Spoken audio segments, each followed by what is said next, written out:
That mob of stuff they got down there now. I wonder what they do with all that. But Yeah. you were sharing with me about being there when was it the Catholic high school was being built? Yes. Tell us about that. The parochial school, it was built as a high school because all the grade school was in another building where I started school. Well, my brother started school down there too. Was right across from what was Owen's store, which, by the way, they've demolished in the last week, I think. Owen's store? Yeah, the old Owen store. The old Owen store. Gone completely. Gone completely. My word. They're fixing to build something else down there now. I think it's going to be a Family Dollar store. I think so. We've heard. Anyway, the school was right across the street from it. Okay. That's where I started school. And then they built the other parochial school, which was right next door to the old ranger station, which is where the residence is. I don't know what the Forest Service is doing with it now. Nothing. Nothing, probably. There's a canyon I know that's special to all three of us, the Agua Piedra Canyon. And I know your uncle loved that canyon. That was a special place for him, dude. Mm-hmm. And you mentioned the CCC. Mm-hmm. Now they had a camp up there, didn't they? Yeah, the Civilian Conservation Corps. Right.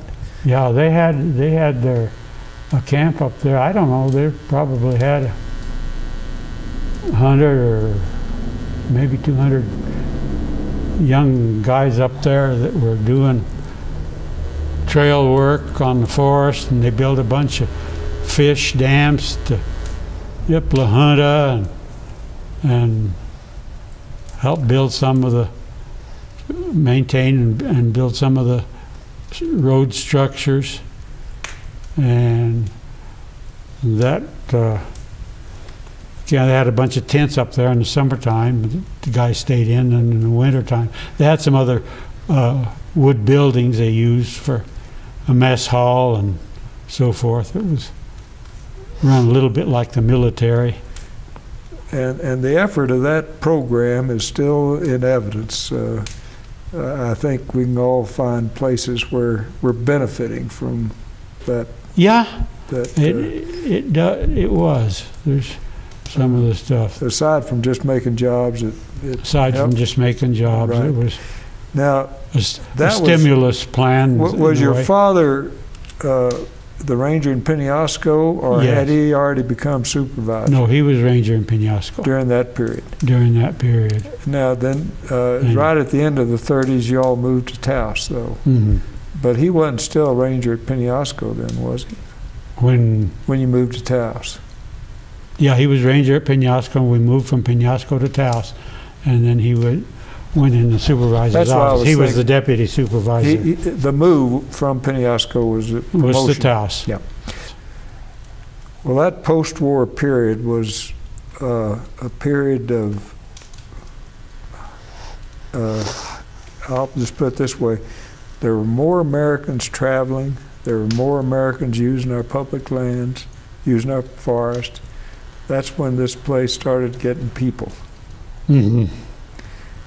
During the war, of course, Olive and I were up here, at least I was in the summer, and I think you were too, and it was not unusual to have a day without a car on the road. Not many Not cars many. on the road anytime. Anytime. And the stream was all to myself. I didn't have any competition. And it was a pretty good time to be And up here. Fishing limit was what, 25 fish? Something like that. Most of them natives. Yeah. Lots But- of good eating. That's what Olive and I lived on the first summer after we was married. Case of make do, you know. Case of make do. Well, fish has been a part of all three of our lives. Mm-hmm. And there again, I think we've witnessed people enjoying that sport, and I'm thinking of the local people. Also, don't forget that the road was unpaved and a lot of the locals that were up here fishing, they came on horseback or they came with their wagons rather than Cars, because they didn't cars, have one. because they didn't have cars. There was no pavement in the area. Yeah. And so the locals had more fish down in the streams down in Penasco too, and Right. further down where they could go out their back door and go catch fish. I know the Santa Barbara had a lot of exciting places, at least for me when I was growing up. Mm-hmm. And somehow or another, I seemed to catch my biggest fish up the Santa Barbara. I don't know, but that was just my luck. Tell me that story about your father and the beaver up Agua Piedra. The game department gave every once in a while we were living in Penasco when I was a kid, the game department would get a beaver and bring it out from somewhere. 'Cause the beavers were extinct in the area, and and there was a couple times I can remember going with Dad in a pickup, and we had this beaver on the floorboards in front of us in the pickup. And one time, I think it was up Santa Barbara, we had this beaver, and we went up Santa Barbara. Dad and I were in pickup, and the beaver, of course, was wandering around on the floorboard. It managed to get its head, neck in between the handbrake and the gear shift lever on that old pickup the Forest Service had. And we had a heck of a time lifting that beaver, because every time you try and lift it, it'd fight you. And trying to lift it out and get it out from stuck where it was trapped in between the controls on the pickup. But that helped plant beavers in Santa Barbara and up La Junta, and also in Agua Piedra. And they thrived in there, and maybe too much so at times. And every once in a while they come down into the mainstream and they cause problems. They've caused problems for us down on our place, and they've caused problems here at Sipapu, cutting trees and damming up the outlet onto the pond and trying to make it deeper. And It's amazing to me what two beaver can do. yeah.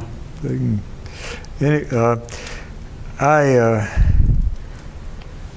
want to ask both of you, and I know this is probably not going to be easy, or maybe you can't do it, but if you wanted to be remembered for something, of all the things we've talked about and all the things you two have been involved in, what would it be up here? Well, as the politicians say, that's a good question. And All the people we taught to ski, yeah, probably. provided skiing for. You two have changed the life of so many people through that education, through that exposure to a sport that at least my kids and their kids, a person can get a sense of personal achievement pretty quick. Yeah, well, the skiing's probably been the biggest part of our life since we were here. And it's like one of the, I don't remember, it was Ernie Blake or Kingsbury picture from Santa Fe. Somebody says, you don't go into the ski business to get rich, you go into the ski business because you love skiing. And that's my feeling on it too. It's been my experience that both of you have been very reluctant to acknowledge what you have contributed. You don't like to talk about yourselves. No. And I want to thank both of you for your willingness to participate in this event. It was. I know it's like pulling teeth, but I know Lloyd likes to talk, but he doesn't like to talk about himself. And Yeah, you notice every time you ask me a question, I'll bring somebody else into you it. always did. And they're all, And there always is somebody else involved. You don't do things all by yourself. Well, no. But I do want to thank both of you. It's something that is going to last a long time. And what you've done, I think, has affected more lives than the two of you realize. So, Well, the skiing has affected a lot of A lives. lot of people. yeah. Because there's a lot of the kids that we've taught to ski, in addition to going off into college and doing other stuff, they've gone into the ski industry. Mhm. And sometimes you run across somebody. Well, a few years ago, Sue ran across a lady whose name I don't remember now, and she was at the ski school director clinic and meeting in Colorado, and she was working for one of the other ski areas, one of the managers, someplace in Colorado. And said she'd learned to ski here in the Highlands program. There you go. And, Yeah. and the guy that's managing the ski shop and sport shop at Taos Ski Valley, he's one of them that learned to ski here. Well, and not only that, Mm. but you've supported the And arts. That means more to me than some of the honors that you people get. I was thinking of Yeah, your but- craft fair and the artists that you've given a market for their work, the locals and people that come in. And there's a potter I know that's done real well down the road that has worked here. I mean, you know, you've given opportunity to so many people that have gone on to do things. Yeah, well, the craft fair, there's another thing That's right. that was already in existence. We just Craft fairs here, there, and yonder. But not here. we put it in here. But there was a lady that they had a trailer parked on our area here, She's the one that started it. and she's the one that started the craft fair. You guys You are ma- so hard for me to get you to take credit for anything. Well, Well, we didn't start it. it's a kind of a case of we We had had the the place, facilities and the place, but and she somebody did the else work. wanted to do something. Go for it. You And were took open and advantage willing of the to let situation. her do that. See? Yeah. Well, and I guess it's just the catch up. What else do you think we ought to cover here? I would love to talk more about Don, your brother, because he was really my closest friend. But I think that's another whole thing right there. Yeah, it's another Well, I'll whole tell thing. you one thing. But you can't cover everything. I mean, after all, we're talking of about over 80 years of existence Yes. and stuff that has gone on with our parents as well as with us Yeah. and your family. Because I can remember Dad telling about some of the enjoyable elk hunts or deer hunts that he went Oh, on yeah. with John Maynard and Bill Gibson. Yeah. And- There's a whole. And and you get a few people involved in 80 years, you can't cover it No. in an afternoon. Nope. And it'll never be covered. But One thing. what's We'd that? have never got it done if it hadn't been our kids cooperated. Yeah. No, that's exactly right. And we ended up with two great kids. That's exactly right. We like to take credit for raising two great kids, but a lot of it was luck, and a lot of it was the circumstances in which they were raised. Here instead of in the city with all the rigmaroles that go on. Well, I Yeah. wanted to thank everybody for watching this and getting just a little part of the magic of this place. And I hope you'll come and find more.